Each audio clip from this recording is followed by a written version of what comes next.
Hi guys, and welcome back to my channel. This is Psychic Medium Raymond Guzman, and I am so grateful to all of you for being here on my channel. For those of you that are tuning in, I know I haven't been posting a lot of videos, but I've been resting a lot, and so I am resuming the Haunted series today and this video here.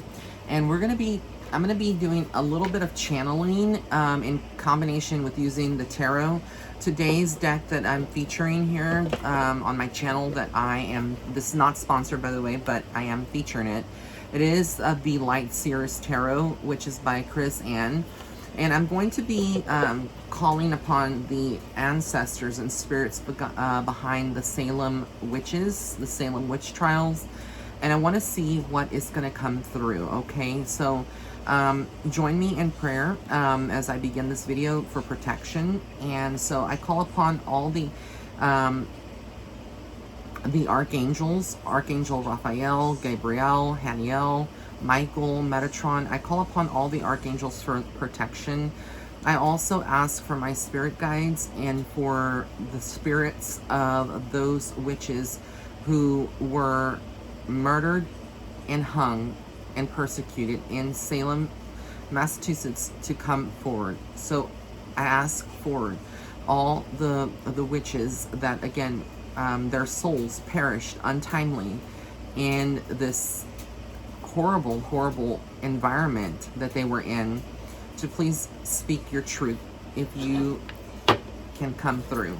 So I feel already like a lot of their energy coursing through, and I'm just going to start shuffling the cards and asking them to give me messages for you guys, which I was going to do a part 2, so this is kind of like the part 2, but not focusing on just, you know, Rebecca or any, you know, Agatha or any of those other witches, but just as a collective.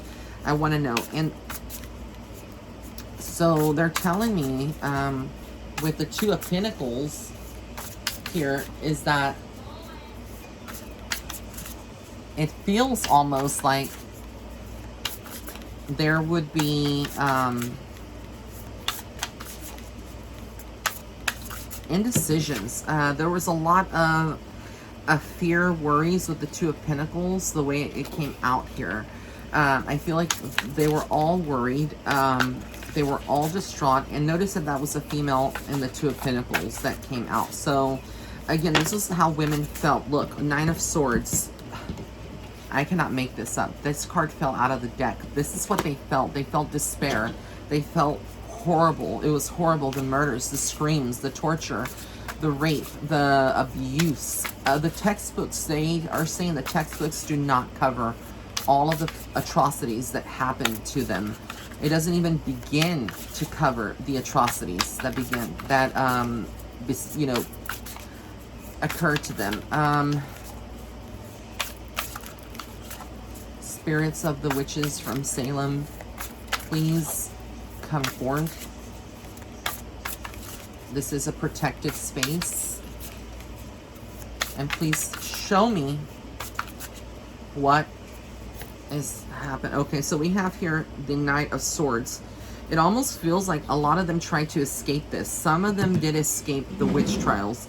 Some of these women did get to go on and tell stories. They left Salem. I don't know if this is documented in the Salem witch trials. Like I said, we studied this in school. We read the Crucible and everything. But it seems to me almost like a lot of these witches actually got to escape persecution. So somebody within the community itself, even though all these things were going on, some women were spared, even though they were deemed typically like witches. They were spared, and they did get to go on to live somewhere else and restart. So as I'm shuffling, they're kicking out cards. The Hermit. So a lot of them felt very trapped, very lonely, very misunderstood, especially during these witch trials that were going on in Salem, and this mass hysteria around the world, where there was just so much people, you know, persecuting witches. This even occurred in Europe. So remember, this started, I believe, if I'm not mistaken, in history in Europe. But even before then, it was in Egypt. A lot of people were accused of this back then, and I feel like a lot of that wasn't documented. Then we have here, look, the magician. So there were some of these women were really truly spiritual, or mediums, or that had psychic clairvoyance. They were very, very aligned with themselves. All right, guys. So, like I said, I feel like from the Salem witches are talking right now. They are saying that with the Hierophant, like I said, that there was a lot of spiritual people that were behind this, which is things that we already know, right? Like, I'm not telling you something new about that. We all know that there was people that were, you know, supposedly like they acted like they were God and carried out justice. The church was highly condemning of anybody that was a medium, anybody that was a witch or that had spiritual abilities. So, let me see what else is coming through from spirits. The Star card, the power, the wishes. Like, I feel like even though so much evil was done in this community, it draws people even now. There's a reason that people are drawn to Salem. It's because of the powerful, it's almost like a nexus. I don't know if you understand what that is, but it's almost like a portal of energy that resides there, because there were so many things that went on, but the souls of those witches that were persecuted and stuff, they still kind of like haunt the place in so many ways, even though some of them have made peace.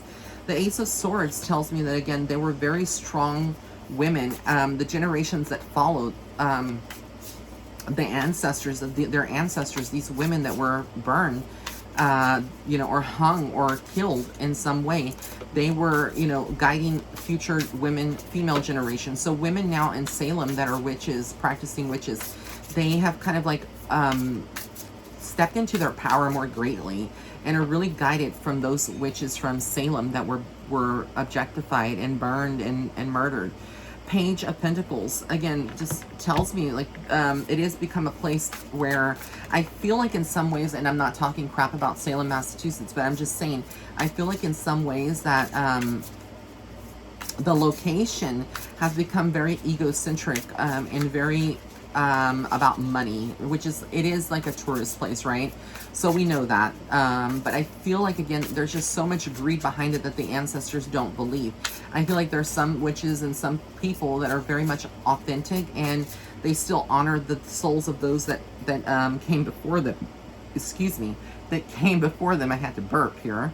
But some of them, I feel like, are upset that some of these ancestors, some of these people that are living there now, are not really respectful of the witches. They basically are just allowing them to do whatever.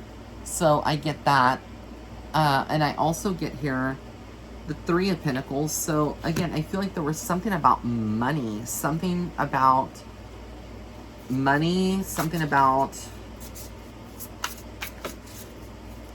you know, kind of like, I feel like even back then, like some of these people did it so that they could have opportunities and things. Six of Cups, a lot of painful memories, a lot of good memories. Some of them are mainly painful, centered around this. The generations of now kind of look back at the past and what's written in history and the landmarks, and they kind of get a nostalgic feeling. It's like a magical place. Like I said, it draws people in. But I honestly feel like it's not necessarily the best energy to be around. Let's see what other messages. Witches of Salem, if your souls are present, please tell me what messages you want me to give to the audience, to my rays of light about this. So let's see here. Nine of Wands. So again, they're standing very much in their power. Look at that. Powerful. Powerful, powerful.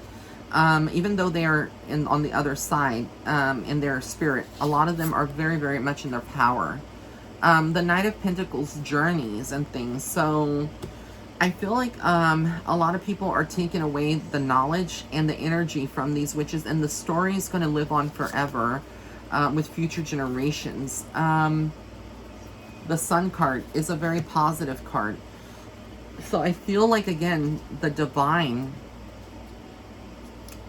you know, Salem is one of those places, specifically, even though there was a lot of tragedies and stuff, there is a lot of hope for this place.